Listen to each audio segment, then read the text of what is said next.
¿Listo? Dios les bendiga a todos. Bueno, una vez más para predicar la palabra de Dios, estamos Iglesia Bíblica del Señor Jesús en la ciudad de Canelones, Uruguay. Estamos comprometidos con la verdad, por eso predicamos para que ustedes busquen en su Biblia si lo que nosotros estamos predicando se ajusta a ella. La palabra de Dios es la que debe regir nuestras vidas y debe ser predicada como está escrita. Y vamos a hablar hoy de un tema muy importante que es la gracia.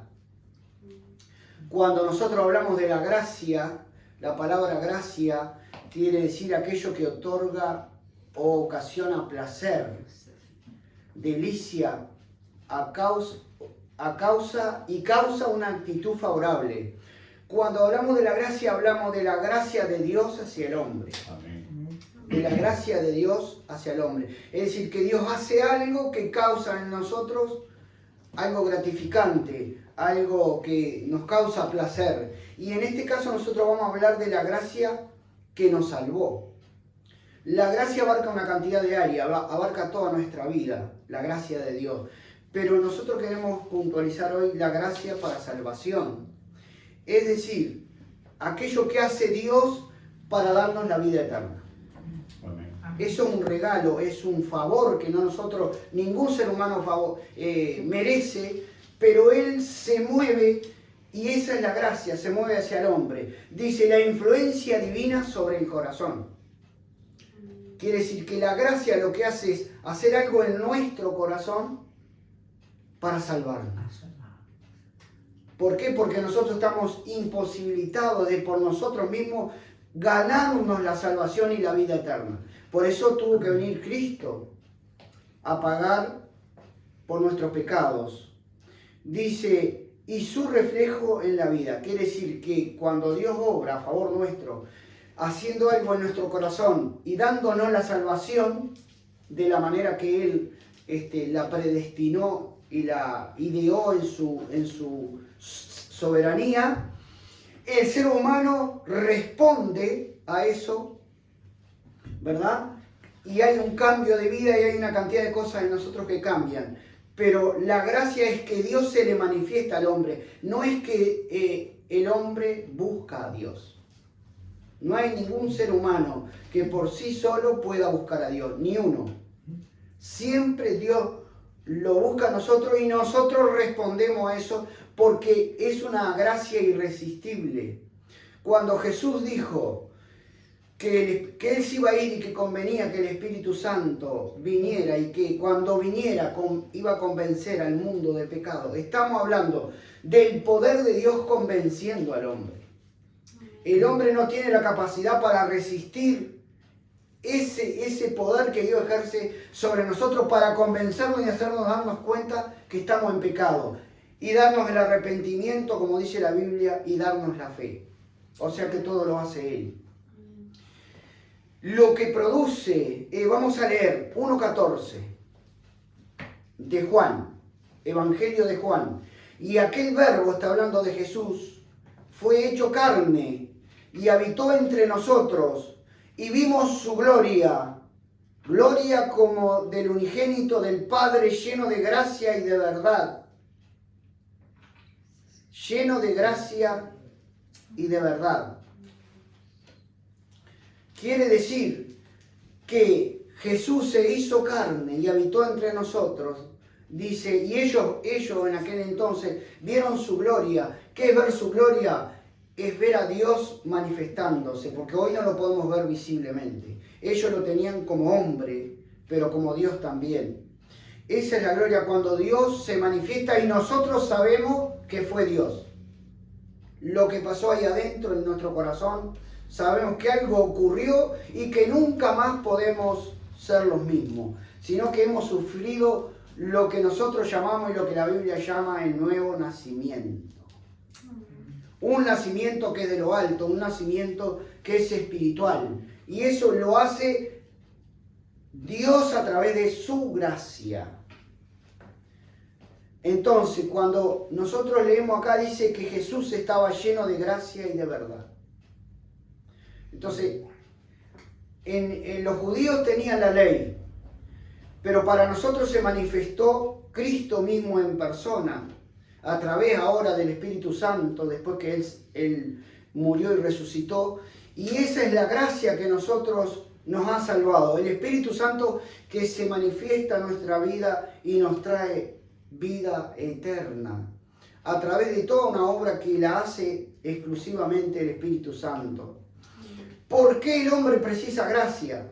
Si al hombre le fuera en su decisión, le fuera posible buscar a Dios, como dicen muchos, entonces no necesitaría, primero, que Jesús hubiera muerto. Segundo, no necesitaría que el Espíritu Santo te convenza. El hombre por sí solo diría un día, bueno, yo voy a buscar a Dios porque tiene que haber un Dios. No hay quien lo diga, no hay quien lo haga. Ningún ser humano. Entonces ahí derribamos un argumento que dice que el hombre tiene libre albedrío y que el hombre cuando quiere puede buscar a Dios. Si pudiera buscarlo por sí solo, entonces no sería necesario que el Espíritu Santo nos convenza, ni que Cristo hubiera muerto en una cruz por nosotros. Todo tenía un fundamento, tiene un fundamento. ¿Por qué el hombre no puede buscar a Dios por sí solo? Bueno, por la caída en el Génesis. En el Génesis 2, 15 y 16, Dios le dijo a la primera pareja que él formó, tomó pues Jehová Dios al hombre y lo puso en el huerto del Edén para que lo labrara y lo guardase. Y mandó Jehová Dios al hombre diciendo, de todo árbol del huerto podrás comer, mas del árbol de la ciencia del bien y del mal no comerás, porque el día que de él comieres ciertamente morirás. Esa fue la sentencia que Dios le dio a aquel primer hombre y a aquella primera mujer, que todos sabemos que fue Adán y Eva. Pero ellos que no conocían la maldad, que solamente conocían el bien, que eran perfectos y que Dios lo había hecho para la eternidad, para que no murieran, sí tenían libre albedrío y podían elegir. Y ellos desobedecieron esa voz a través de la mujer, pero también el hombre, que era el que tenía la orden de no comer de ese árbol específicamente, porque el día que comieran de ese árbol, dice que iban a morir. Y la primera muerte que tuvieron fue espiritual. Y la segunda muerte que tuvieron fue física. Es decir, que Dios se separó del hombre.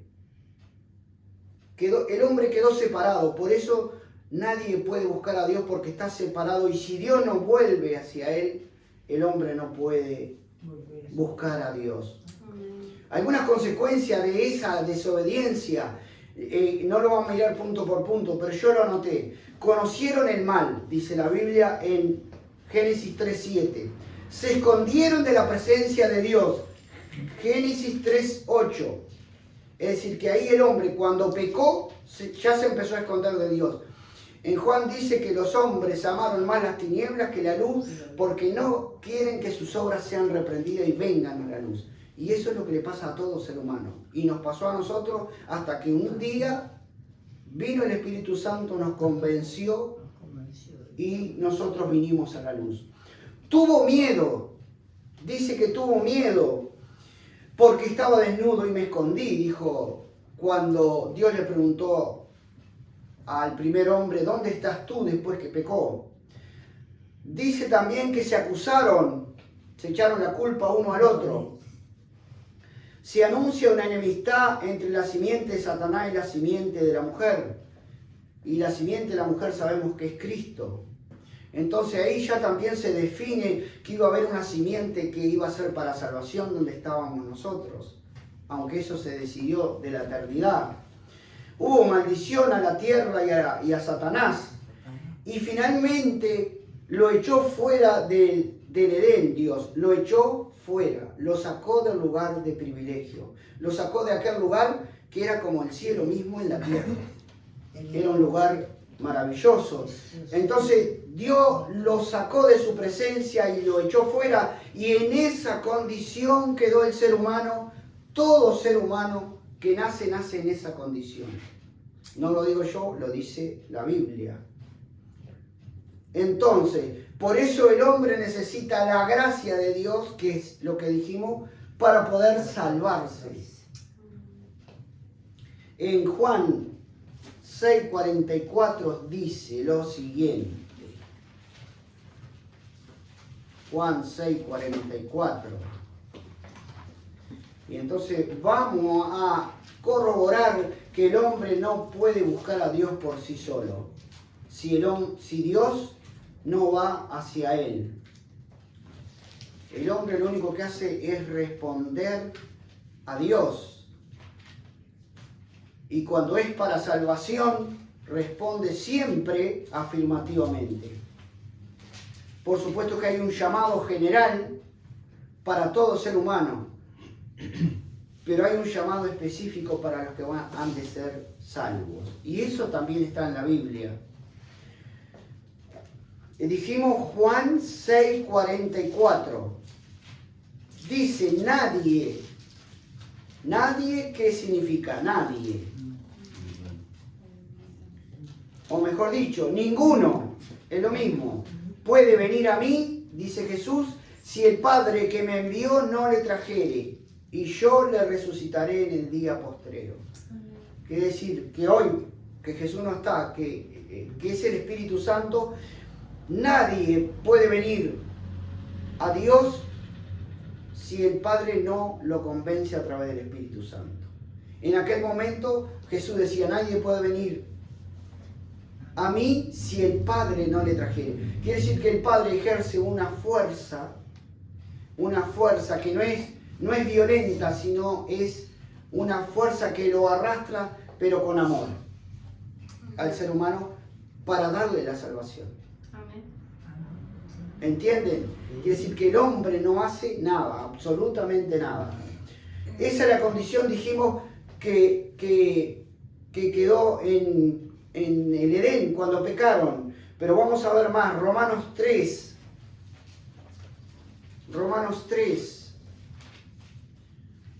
Siempre tenemos que corroborar con la Biblia. 3:9. ¿Qué pues?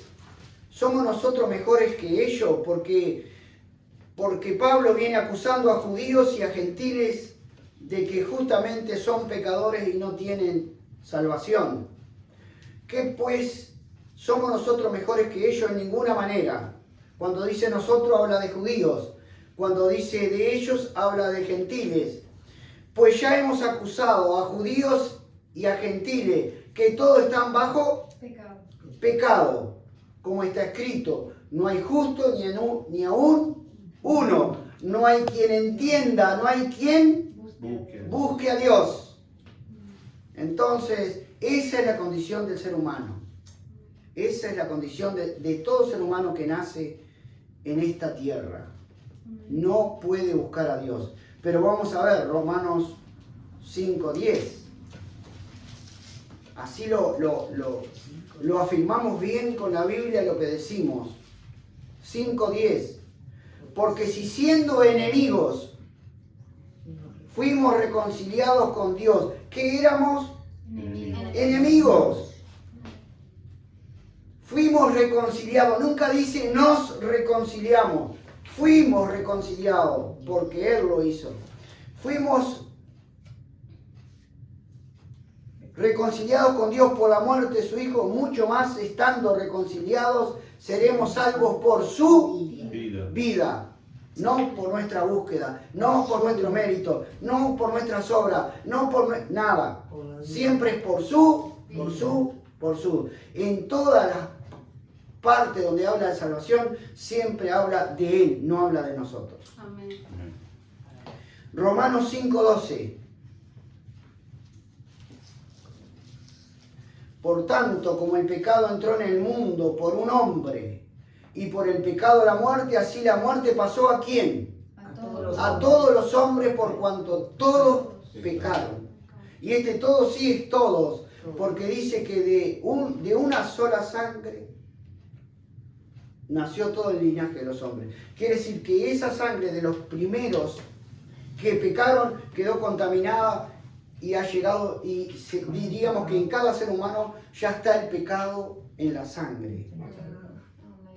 Entonces, toda persona que nace, nace pecador. Es su naturaleza. En Corintios habla de la naturaleza, que una es la naturaleza del sol, otra de la luna, otra de los hombres, otra de los peces, otra de las aves. Cada animal, diríamos, tiene una naturaleza. El ser humano tiene una naturaleza que es pecaminosa. Entonces no puede reconciliarse con Dios, con un Dios santo, si Dios no interviene y lo salva. ¿Y qué pasa cuando lo salva? Primera de Pedro, vamos a leer primero Romanos 3:23. Así dejamos bien afirmado este punto. Porque es bueno, hermano, que nosotros tengamos defensa cuando nos dicen lo que nos dicen. 3:23. Por cuanto todos pecaron y están destituidos de la gloria de Dios. Todo ser humano está destituido de la gloria, de la presencia, de conocer a Dios. No lo puede conocer, no se puede acercar. Está imposibilitado por sus propios medios. Tiene que venir el Señor a manifestársele para que el hombre reaccione. Dice, siendo justificado gratuitamente por su gracia. Por su gracia. Mediante la redención, el pago, la compra, que es en Cristo Jesús, a quien Dios puso como propiciación por medio de la fe en su sangre para manifestar su justicia a causa de haber pasado por alto en su paciencia los pecados pasados, con la mira de manifestar en este tiempo su justicia, a fin de que Él sea el justo y el que justifica al que es de la fe de Jesús, y esa fe de Jesús también la da Él. Amén. Entonces nosotros decimos, ¿por qué el hombre necesita la gracia? Por todo esto que estamos diciendo. Cuando Dios se manifiesta a las personas como se nos manifestó a nosotros, Él hace una obra en nuestro corazón. Nos da la fe, nos da el arrepentimiento, nos hace ver que somos pecadores. Por eso nos arrepentimos. Y nos da un nuevo nacimiento que es de lo alto. Y que también a eso se le llama regeneración, nacer de lo alto, nacer de nuevo. La Biblia habla de eso también. Y entonces, en Primera de Pedro,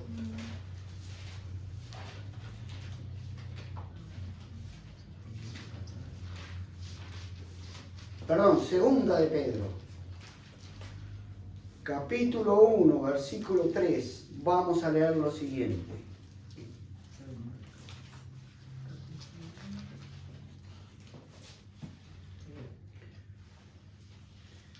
Como todas las cosas que pertenecen a la vida y a la piedad, a la vida está hablando a la vida eterna. Y la piedad es lo que es Jesús encarnado, toda la obra de Jesús, a eso se le llama piedad. Como todas las cosas que pertenecen a la vida y a la piedad, nos han sido ¿qué? Dadas por su divino poder. Nunca aparece el hombre, hermano mío. No, para nada. Bueno. Algunos lo cambian y se atribuyen méritos. Mediante el conocimiento de aquel que nos llamó, tampoco aparece el mérito del hombre ahí. Si nosotros pudiéramos ir a Dios, no precisaríamos ser llamados. ¿Por qué nos llama Dios? Porque no podemos ir a Él. Que nos llamó por su gloria y excelencia, por su gloria y excelencia. No por nuestro mérito, no porque vio algo, no. Por medio de las cuales nos ha dado preciosas y grandísimas promesas, para que por ellas llegaseis a ser participantes de la naturaleza divina, habiendo huido de la corrupción que hay en el mundo a causa de los deseos desordenados o concupiscencia. Entonces, cuando se produce la gracia de Dios sobre nuestras vidas, Él lo que hace es cambiarnos la naturaleza. Y con esa naturaleza divina que ahora nos da, a través del Espíritu Santo, nosotros podemos comunicarnos con Dios y tener una relación que antes no la podíamos tener con nuestra naturaleza pecaminosa. Pero ahora Él ha insertado en nosotros su Espíritu Santo para siempre y tenemos una naturaleza divina con la cual podemos relacionarnos con Dios y con esa naturaleza vamos a ir al cielo cuando partamos de este mundo, cuando Jesús venga a buscarnos. Entonces es muy importante saber que la gracia de Dios se manifiesta a los hombres a través de Jesucristo como persona, hoy a través del Espíritu Santo, viniendo al hombre a salvarlo. Amén. Y esa salvación es completamente de Dios. Después vamos a seguir mirando otros pasajes que tenemos y va a quedar aún más claro todavía este concepto. Amén. Amén. Que Dios les bendiga.